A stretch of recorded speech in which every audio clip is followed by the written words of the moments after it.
ശ്രദ്ധയില്ലാതെ പറഞ്ഞുപോയ ചില വാക്കുകളും ചിന്തിക്കാതെ എടുത്തുപോയ ചില തീരുമാനങ്ങളും പലരുടെയും ജീവിതം മുഴുവൻ നരകതുല്യമാക്കി തീർത്തു എന്നത് നമുക്ക് ചുറ്റും നാം കാണുന്ന ഒരു യാഥാർത്ഥ്യമാണ്. അങ്ങനെ സംഭവിക്കാതിരിക്കുവാൻ നമ്മെ സഹായിക്കുന്നതാണ് ദൈവത്തിൻ്റെ വചനമാകുന്ന ബൈബിൾ.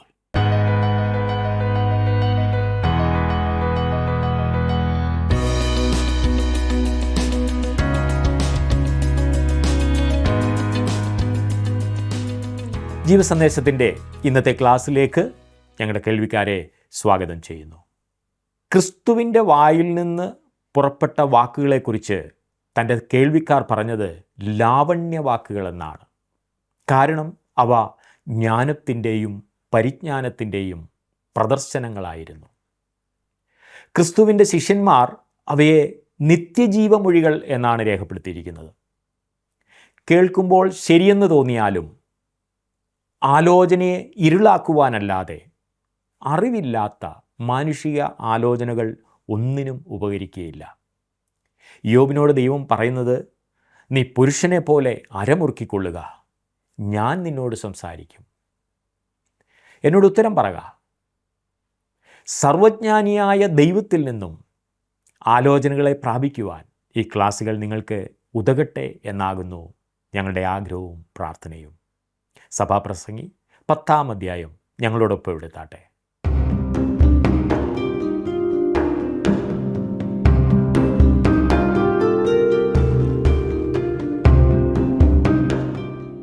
ഇന്നത്തെ ലോകത്തിലെ അനീതി കാണുമ്പോൾ അധിക കാര്യങ്ങളിൽ ഒന്നും ഇടപെടാതെ ഒഴിഞ്ഞു മാറി എങ്ങനെയെങ്കിലും കഴിയുന്നതാണ് നല്ലത് എന്ന് മനസ്സിലാക്കുവാൻ കഴിയുന്നു എന്നാണ് സഭാപ്രസംഗിയുടെ പുസ്തകം 10-ാം അധ്യായത്തിൽ പറഞ്ഞിരിക്കുന്നത്.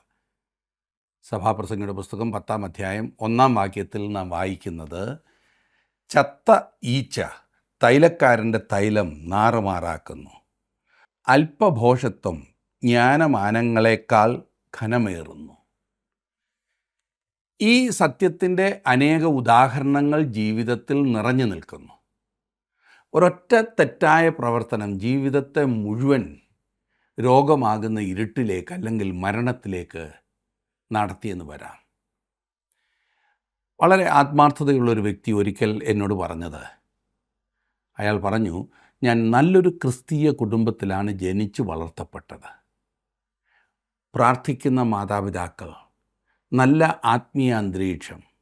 അന്നൊക്കെ ഞാൻ എങ്ങും ഓടിപ്പോയിരുന്നില്ല. എന്നാൽ ഞാൻ വീട്ടിൽ നിന്നും ദൂരെ ഒരു ജോലി കിട്ടി പോകേണ്ടതായി വന്നപ്പോൾ ഞാൻ എൻ്റെ ചില കൂട്ടുകാരുമായി ഒരു രാത്രി വെളിയിൽ പോയി. അങ്ങനെ ഞാൻ പോയ ആ ഒരു രാത്രി അന്ന് മാത്രമായിരുന്നു. ആ രാത്രി എനിക്ക് ലൈംഗിക രോഗം പിടിക്കപ്പെടുകയും ചെയ്തു. അത് വരുത്തി വെച്ച വിനകൾ കരുതിയില്ല. എൻ്റെ വിവാഹം അനേകം വർഷങ്ങളിലേക്ക് നീക്കിവെച്ചു. മാനസികമായും ശാരീരികമായും ഞാൻ അനുഭവിച്ച വേദന അങ്ങനെ പലതും. തെറ്റായ ഒരു തീരുമാനം ജീവിതത്തെ നരകതുല്യമാക്കുവാൻ മതിയായതാണ്. വലിയ ആദർശങ്ങളൊക്കെ പറഞ്ഞിരുന്നെങ്കിലും വിവാഹകാര്യം വന്നപ്പോൾ ഏതോ ചിലതിൽ അമിതമായി ആഗ്രഹിച്ചു. അത് കണ്ണ് കുരുടാക്കുകയും ഒരു തെറ്റിയ തീരുമാനം എടുക്കുവാൻ നമ്മെ നിർബന്ധിക്കുകയും ചെയ്തു. അത് ജീവിതം മുഴുവൻ നരകതുല്യമാക്കി. അതെ, ഒരു തീരുമാനം മുഴുവൻ ഉടച്ചു കളഞ്ഞു. അനേകരും തങ്ങളുടെ ജീവിതത്തിൽ അന്ന് അങ്ങനെ തീരുമാനിച്ച ആ നിമിഷത്തെ ഓർത്ത് ദുഃഖിക്കുന്നുണ്ട്. ചത്ത ഈച്ച ഒരു തൈലക്കാരൻ്റെ തൈലം മുഴുവൻ നാറുമാറാക്കുന്നു. എത്ര ഭയാനകമായ കാര്യമാണത്. അല്ല, ഭോഷത്വം ജ്ഞാനത്തേക്കാൾ മാനത്തേക്കാൾ ഘനമേറുന്നു. ഒരു അമ്മ തൻ്റെ മകന് അനേകം വർഷങ്ങൾ ബുദ്ധി ഉപദേശിച്ചു കൊടുക്കും.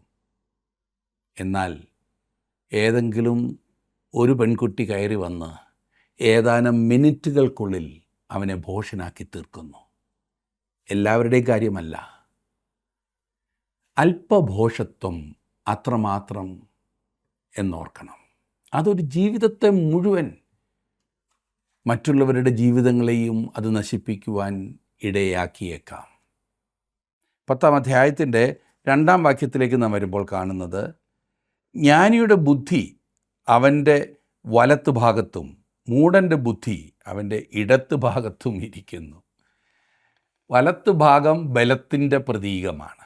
ജ്ഞാനിയുടെ ബുദ്ധി അവൻ്റെ വലത്ത് ഭാഗത്താണ്. അവൻ ചെയ്യുന്നതൊക്കെയും അവൻ പൂർണ്ണ ഹൃദയത്തോടെ ചെയ്യുന്നു. മനസ്സില്ലാ മനസ്സോടെ അവൻ ചെയ്യുകയില്ല. മൂഢൻ്റെ ബുദ്ധി അവൻ്റെ ഇടത്ത് ഭാഗത്തിരിക്കുന്നു. അവൻ സകലതും മനസ്സില്ലാ മനസ്സോടെയാണ് ചെയ്യുന്നത് എന്നർത്ഥം. എന്നെ ശ്രദ്ധിക്കുന്ന പ്രിയ സുഹൃത്തെ, നിങ്ങൾ ചെയ്യുന്നതൊക്കെയും പൂർണ്ണ ഹൃദയത്തോടും പൂർണ്ണ മനസ്സോടും കൂടെയാണോ ചെയ്യുന്നത്? കർത്താവിനെ സന്തോഷത്തോടും പൂർണ്ണ ശക്തിയോടും കൂടെ സേവിക്കാറുണ്ടോ? ക്രിസ്ത്യ ജീവിതം നിങ്ങൾക്ക് പ്രയോജനപ്രദമാക്കി തീർക്കുവാൻ കഴിയുന്നുണ്ടോ? നിങ്ങൾ എന്ത് ചെയ്താലും താല്പര്യത്തോടും ഉത്സാഹത്തോടും കൂടെ ചെയ്യുക എന്നാണ് ശലോമോൻ പറയുന്നത്.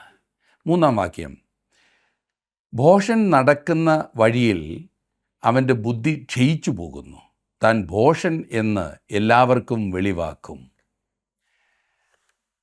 ഞാനൊരു ഭോഷനാകുന്നു എന്ന് അവൻ തൻ്റെ നെറ്റിയിൽ എഴുതി ഒട്ടിച്ചുകൊണ്ട് നടക്കേണ്ട കാര്യമൊന്നുമില്ല. അവൻ്റെ വായി തുറക്കേണ്ട ആവശ്യമേ ഉള്ളൂ.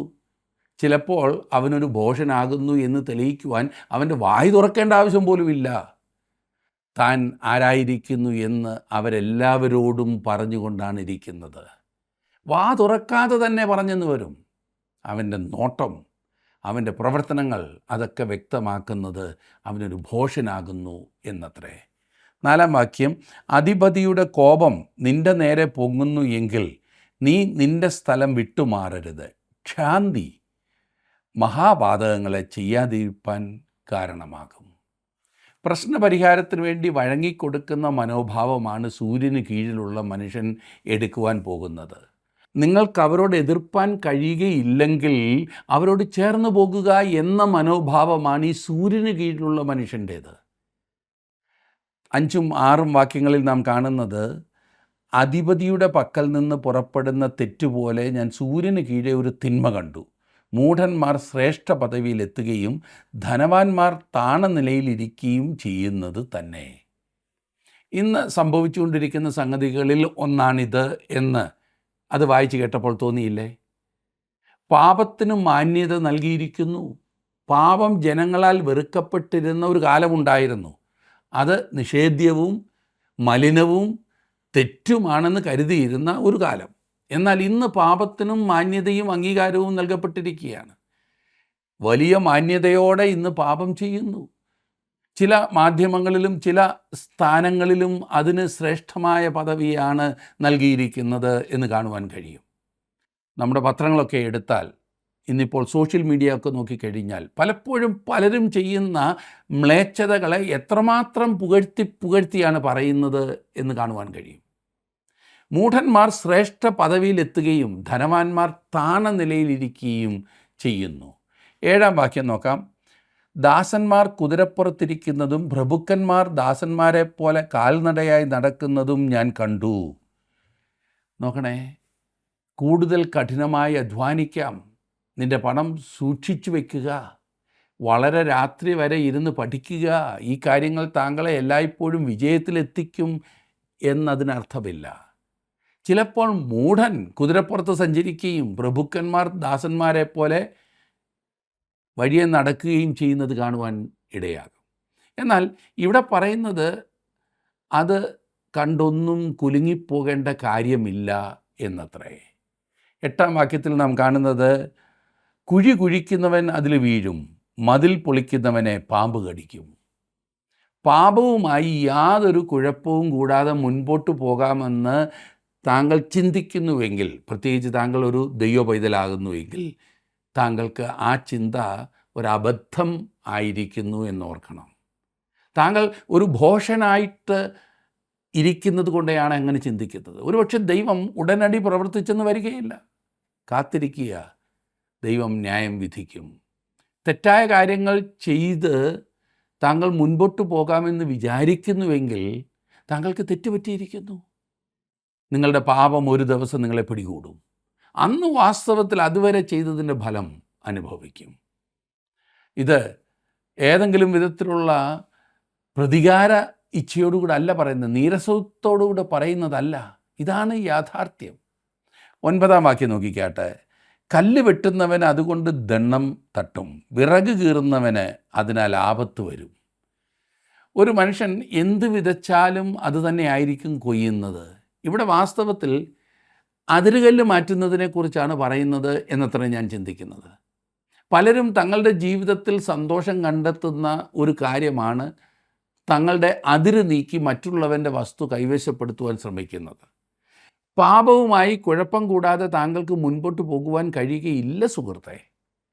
ഇത് ഞാൻ വീണ്ടും വീണ്ടും ഓർപ്പിക്കുന്നത് നാം മറന്നു പോകാതിരിക്കാനായിട്ട്. ഒരു മനുഷ്യൻ്റെ വസ്തുവക താങ്കൾ വഞ്ചിച്ചെടുത്താൽ ദൈവം അത് കാണുകയും നിങ്ങൾക്കതിൻ്റെ ഫലം അവൻ തരികയും ചെയ്യും. എന്ന് പറഞ്ഞാൽ നിങ്ങൾ ചെയ്ത തെറ്റിന് നിങ്ങൾ അതിൻ്റെ വില കൊടുക്കേണ്ടതായി വരും. അതുകൊണ്ടാണ് കർത്താവ് നമ്മോട് പറഞ്ഞിരിക്കുന്നത് നാം തന്നെ പ്രതികാരം ചെയ്യരുത് എന്ന്. പ്രതികാരം എനിക്കുള്ളത്, ഞാൻ പകരം ചെയ്യുമെന്ന് കർത്താവ് അരുളി ചെയ്യുന്നു. എല്ലാ കണക്കും തീർക്കുന്നത് ദൈവമാണ്. നാം കണക്ക് തീർക്കാൻ പോയാൽ നാം എങ്ങും ചെന്നെത്തില്ല. എന്നാൽ അത് ദൈവകരങ്ങളിലേക്ക് സമർപ്പിച്ചാൽ ദൈവം തന്നെ അത് ഭംഗിയായി നിർവഹിക്കും.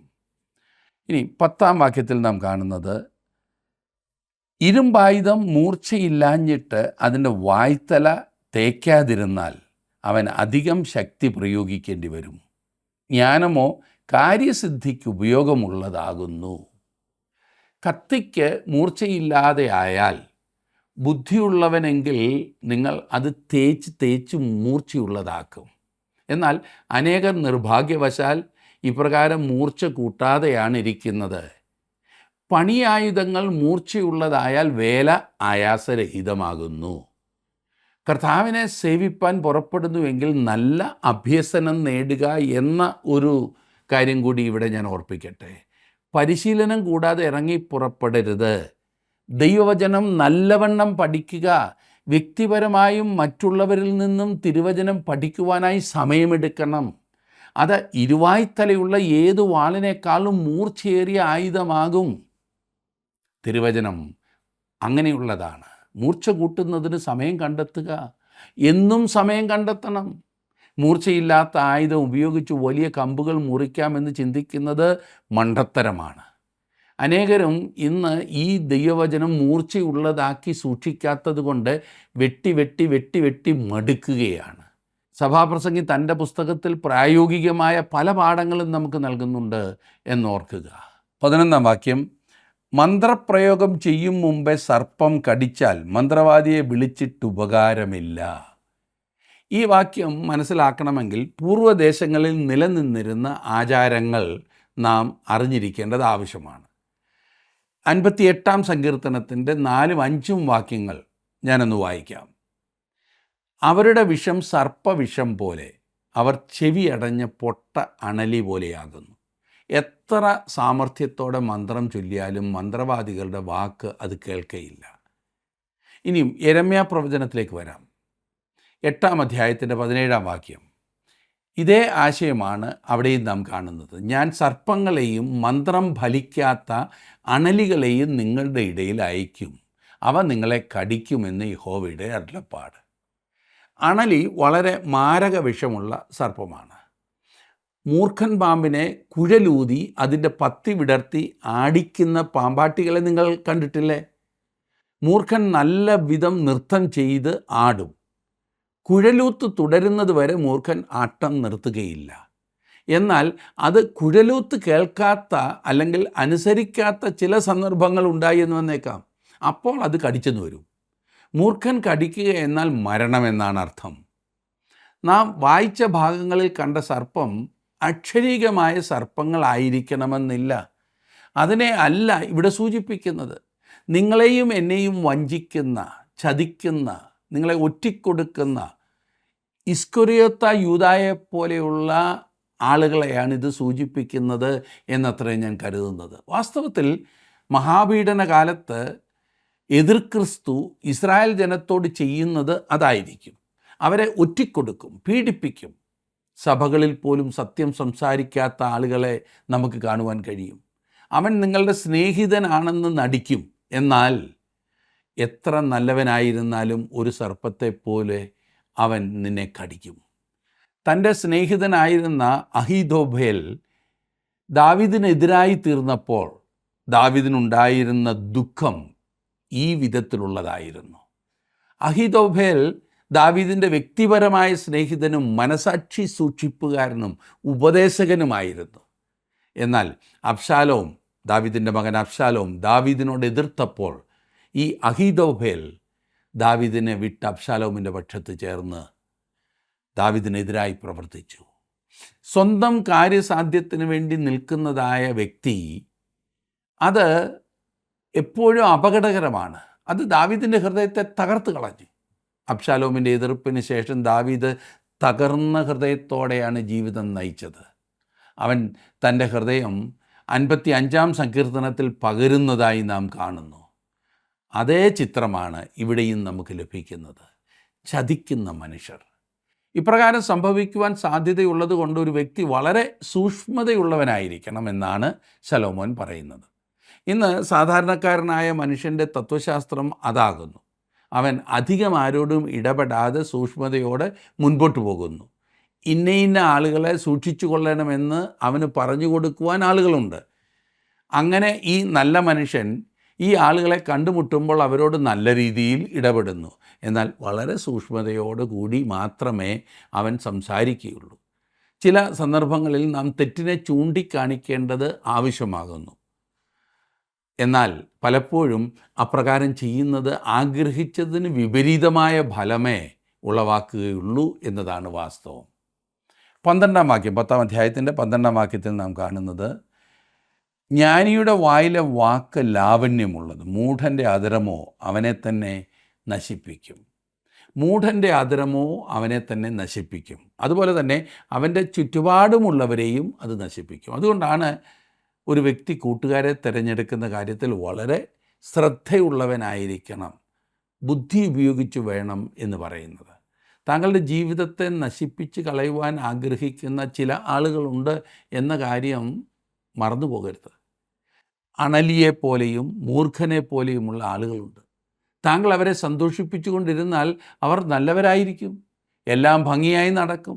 എന്നാൽ അവരുടെ മുൻപിൽ താങ്കൾ എപ്രകാരം പ്രവർത്തിക്കുന്നു എന്ന കാര്യം താങ്കൾ സൂക്ഷിക്കേണ്ടത് ആവശ്യമാണ്. എവിടെങ്കിലും അല്പം പിശകിയാൽ തീർന്നു. പിന്നെ നിങ്ങളെ മുടിച്ചിട്ടേ അവർ മാറുകയുള്ളൂ. അപവാദം പറഞ്ഞും നിങ്ങളെ ഏതെല്ലാം വിധത്തിൽ ഉപദ്രവിക്കാമോ അതെല്ലാം ചെയ്ത് സകല ഉപകാരങ്ങളും മറന്ന് നിങ്ങളെ ഉപദ്രവിക്കും. അണലി, മൂർഖൻ. അതുവരെ ഒരുപക്ഷെ നിങ്ങൾ കുഴലൂതിയതിനാൽ ആടിക്കൊണ്ടിരുന്നിരിക്കാം, സന്തോഷിച്ചു കൊണ്ടിരുന്നിരിക്കാം. എന്നാൽ അവരുടെ കാര്യം സാധിക്കുന്നില്ല എന്ന് കാണുമ്പോൾ അവർ ആഞ്ഞു കൊത്തും.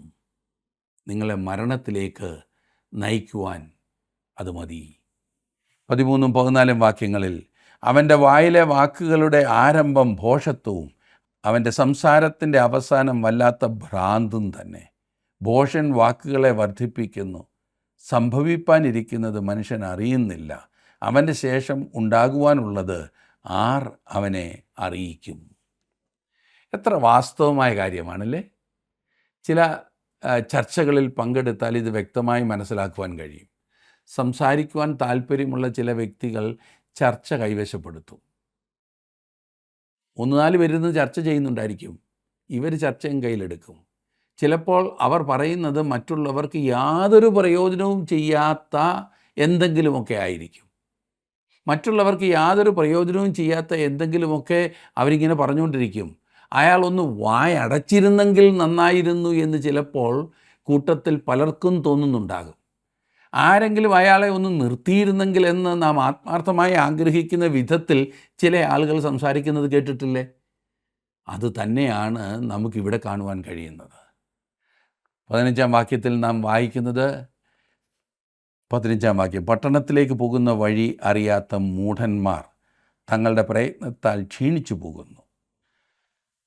അങ്ങനെയുള്ള സന്ദർഭങ്ങളിൽ മൂഢന് വളരെയധികം വിഷമിക്കേണ്ടതായി വരും. 16-ാം വാക്യത്തിൽ, ബാലനായ രാജാവും അധികാലത്ത് ഭക്ഷണം കഴിക്കുന്ന പ്രഭുക്കന്മാരുമുള്ള ദേശമേ നിനക്ക് അയ്യോ കഷ്ടം. ജനത്തെ ശരിയായി ഭരിക്കുന്നതിനും ദേശത്തിന് നന്മയും ഐശ്വര്യവും വരുത്തുന്നതിനും പകരം അവർ സുഖിച്ച് നടക്കുവാൻ ശ്രമിക്കുന്നു. അതത്രേ ഇവിടെ പറയുന്നത്. അങ്ങനെയുള്ള ദേശത്തിന് അയ്യോ കഷ്ടം. 17-ാം വാക്യം, കുലീനപുത്രനായ രാജാവും മദ്യപാനത്തിനല്ല ബലത്തിനു വേണ്ടി മാത്രം തക്ക സമയത്ത് ഭക്ഷണം കഴിക്കുന്ന പ്രഭുക്കന്മാരും ഉള്ള ദേശമേ നിനക്ക് ഭാഗ്യം. ഇന്ന് മദ്യപാനം ദേശത്തിൻ്റെ ശാപവും പ്രശ്നവുമായി തീർന്നിരിക്കുകയാണ്. എത്രമാത്രം ആളുകൾ ഇതിന് അടിമപ്പെട്ടിരിക്കുന്നു. ഇന്ന് അനേകം ഭവനങ്ങളിൽ ഇതൊരു സ്ഥിര സംഭവമായി മാറിയിരിക്കുകയാണ്. മദ്യപന്മാരുടെ എണ്ണം ദിനംപ്രതി വർദ്ധിച്ചു വരുന്നു. അടുത്ത സമയം വരെ ഈ കാര്യത്തിൽ നമ്മുടെ കൊച്ചു സംസ്ഥാനം ഏറ്റവും മുന്നിലായിരുന്നു എന്നാണ് നാം കേട്ടിരുന്നത്. ഇപ്പോഴത്തെ സ്ഥിതിയും അതുതന്നെയാണ്, ഒട്ടും മാറിയിട്ടില്ല. മദ്യപാനത്തിന് അല്ല ബലത്തിനു വേണ്ടി മാത്രം തക്ക സമയത്ത് ഭക്ഷണം കഴിക്കുന്ന പ്രഭുക്കന്മാരുള്ള ദേശമേ നിനക്ക് ഭാഗ്യം എന്നിവിടെ ശലോമോൻ പറയുന്നു. അതെ, മദ്യപാനത്തിന് വേണ്ടി വിട്ടുകൊടുത്തിരിക്കുന്നതായിട്ടുള്ള ഭരണാധികാരികൾ തീർച്ചയായും ദേശത്തിന് ശാപമാണ്. അവർ ഒരിക്കലും ദേശത്തിന് പ്രയോജനം ചെയ്യില്ല, അനുഗ്രഹമായിരിക്കില്ല. സർക്കാരിന് കൂടുതൽ വരുമാനം ലഭിക്കുന്നു എന്ന കാരണം പറഞ്ഞ് മദ്യശാലകൾ തുറന്നു വച്ചിരിക്കുന്നത് ഒരിക്കലും ഒരു നാടിന് ഭൂഷണമല്ല. അങ്ങനെ ചിന്തിക്കുന്ന നേതാക്കന്മാർ ജനത്തിൻ്റെ നന്മയല്ല ചിന്തിക്കുന്നത്, ജനത്തിന് ദോഷം മാത്രമാണ് അവർ വരുത്തി വയ്ക്കുന്നത്. മദ്യപന്മാരായിട്ടുള്ള ഭരണകർത്താക്കൾ നാടിന് ശാപമാണ്. അവരെ ഒരിക്കലും നേതൃത്വത്തിൽ വരുവാൻ അനുവദിക്കരുത്. അങ്ങനെയുള്ളവരെ ഒരിക്കലും തിരഞ്ഞെടുക്കരുത് എന്ന കാര്യം ഞാൻ പ്രത്യേകം ഓർപ്പിക്കട്ടെ. 18-ാം വാക്യത്തിൽ നാം വായിക്കുന്നത്, മടിവ് കൊണ്ട് മേൽപ്പുര വീണുപോകുന്നു, കൈകളുടെ ആലസ്യം കൊണ്ട് വീട് ചോരുന്നു. പണി ചെയ്യുവാൻ താല്പര്യമില്ലായ്മ, അതെ, മടി ഒരു ശാപമാണ്. ഇന്ന് അനേകരുടെയും ജീവിത രീതിയായി ഇത് മാറിക്കൊണ്ടിരിക്കുകയല്ലേ. ഏറ്റവും കുറച്ച് ജോലി ചെയ്യുക, എത്രയും കൂടുതൽ ആനന്ദം കണ്ടെത്തുക. ഇതാണ് ഇന്ന് മനുഷ്യൻ്റെ ചിന്താഗതി. പണിയൊന്നും ചെയ്യാതിരിക്കാമെങ്കിൽ സന്തോഷമായിരിക്കുമെന്നാണ് പലരും ചിന്തിക്കുന്നത്. ഇനിയും അഥവാ എവിടെങ്കിലും ഒരു ജോലി കിട്ടിയാൽ തന്നെ എന്തു സുഖമാണെന്നറിയാമോ, യാതൊരു പണിയുമില്ല, ഇങ്ങനെ പറയുന്നത് കേട്ടിട്ടില്ലേ? അനേകരുടെയും ചിന്ത യാതൊരു പണിയും ഇല്ലാതെ ഇരിക്കുന്നതാണ് സുഖമെന്നാണ്. പ്രിയ സുഹൃത്തെ, യാതൊരു പണിയും ഇല്ലാതിരിക്കുന്നത് ശപിക്കപ്പെട്ട അവസ്ഥയാണ്. അങ്ങനെ ഒരു സ്ഥിതി നമുക്ക് ആർക്കും ഉണ്ടാകാതിരിക്കുവാൻ പ്രാർത്ഥിക്കണം. അതെ, ഏറ്റവും കൂടുതൽ പണിയെടുക്കുവാൻ സാധിക്കുന്നതാണ് അനുഗ്രഹം. ഒരു ചെറിയ ആയുസ്സേ ഉള്ളൂ. ഈ ആയുസ്സിൽ എത്രമാത്രം പ്രവർത്തിക്കാമോ അത്രമാത്രം പ്രവർത്തിക്കുവാൻ നാം പ്രത്യേകം തയ്യാറാകണം. അതിനുവേണ്ടി നാം പ്രാർത്ഥിക്കണം. 19-ഉം 20-ഉം വാക്യങ്ങളിൽ നാം വായിക്കുന്നത്, സന്തോഷത്തിനായിട്ട് വിരുന്ന് കഴിക്കുന്നു, വീഞ്ഞ് ജീവനെ ആനന്ദിപ്പിക്കുന്നു, ദ്രവ്യമോ സകലത്തിനും ഉതകുന്നു. നിന്റെ മനസ്സിൽ പോലും രാജാവിനെ ശപിക്കരുത്, നിന്റെ ശയനഗ്രഹത്തിൽ വെച്ച് പോലും ധനവാനെ ശപിക്കരുത്. ആകാശത്തിലെ പക്ഷി ആ ശബ്ദം കൊണ്ടുപോകുവാനും പറവജാതി ആ കാര്യം പ്രസിദ്ധമാക്കുവാനും മതി. രാജാവിനെ ശപിക്കരുത്. ഏത് പാർട്ടിയിൽപ്പെട്ട വ്യക്തിയാണെങ്കിൽ പോലും ഭരണതലത്തിലിരിക്കുന്നവരെ നിന്ദിക്കുകയോ പരിഹസിക്കുകയോ ചെയ്തുകൂടാ. ഇന്ന് അങ്ങനെ ചെയ്യുന്നതൊരു വിനോദമായി മാറിയിരിക്കുകയാണ് നമ്മുടെ ഇടയിൽ. ഏത് മാസിക എടുത്താലും, ഏത് ചാനൽ എടുത്താലും, ഏത് പത്രം എടുത്താലും ഇത് തന്നെ കാണുവാൻ കഴിയും. ഭരണതലത്തിലിരിക്കുന്നവരെ പരിഹസിക്കരുത് എന്നാണ് ശലോമോൻ പറഞ്ഞത്. രാജാവിനെ ബഹുമാനിക്കുക എന്ന് പത്രോസിൻ്റെ ലേഖനത്തിലും, പത്രോസ് എഴുതിയ 1-ാം ലേഖനം 2-ാം അധ്യായം 17-ാം വാക്യത്തിൽ പത്രോസ് അപ്പോസ്തലൻ ഇത് വളരെ വ്യക്തമായി പറഞ്ഞിട്ടുണ്ട്. അതെ, നാം ഭരണതലത്തിലിരിക്കുന്നവരെ ബഹുമാനിക്കണം, അവർക്ക് വേണ്ടി പ്രാർത്ഥിക്കണം. നമ്മുടെ ക്രിസ്തീയ സഭകളിലൊക്കെ അവർക്ക് വേണ്ടി പ്രാർത്ഥിക്കുന്നത് എത്ര നല്ല മാതൃകയാണ്. അവരെ ദൈവം അനുഗ്രഹിക്കേണ്ടതിനായി, അവരുടെ ഭാരിച്ച ഉത്തരവാദിത്വത്തിൽ അവർ ദൈവഹിതപ്രകാരം മുൻപോട്ട് പോകുന്നതിനായി, താഴ്മയോടെ മുൻപോട്ട് പോകുന്നതിനായി, നീതിയും ന്യായവും നടത്തുന്നതിനായിട്ട് അവർക്ക് വേണ്ടി പ്രാർത്ഥിക്കണം. അവരൊക്കെ ദൈവത്തോട് കണക്ക് ബോധിപ്പിക്കേണ്ടവരാകുന്നു എന്നുള്ള ബോധത്തിൽ ഭരിക്കേണ്ടതിനായി പ്രാർത്ഥിക്കണം. അവരിൽ പലരും ആ ഒരു ബോധമില്ലാതെ തങ്ങളുടെ ഉത്തരവാദിത്വം നിർവഹിക്കുവാൻ ശ്രമിക്കുന്നു എന്നുള്ളത് ഒരു വലിയ പരാജയമാകുന്നു, പരിതാപകരമായ സംഗതിയാകുന്നു അത്. എന്നാൽ വിശ്വാസികളായ നമുക്ക് അവർക്ക് വേണ്ടി പ്രാർത്ഥിക്കാവുന്നതാണ്. അത് നമ്മുടെ ഉത്തരവാദിത്വമാണ്. അത് മറക്കാതെ നാം എപ്പോഴും ചെയ്യണം. അത് നാം ചെയ്യുമ്പോൾ തീർച്ചയായും ദൈവം നമ്മുടെ പ്രാർത്ഥന കേൾക്കും, ദേശത്തിന് സൗഖ്യം വരുത്തും. എന്നെ ശ്രദ്ധിക്കുന്ന പ്രിയ സുഹൃത്തെ, താങ്കളുടെ ജീവിതത്തിൽ ഈ മൂല്യങ്ങൾ അത് ഒഴിച്ചുകൂടാൻ പാടില്ലാത്തതായി കണ്ട് സ്വീകരിച്ച് മുൻപോട്ട് പോകുവാൻ സാധിക്കുന്നുണ്ടോ? ദൈവം തീർച്ചയായിട്ടും നിങ്ങളെ അതിനായിട്ട് ഒരുക്കട്ടെ, ശക്തീകരിക്കട്ടെ എന്ന് ഞാൻ പ്രാർത്ഥിക്കുന്നു. ദൈവം നിങ്ങളെ അനുഗ്രഹിക്കട്ടെ.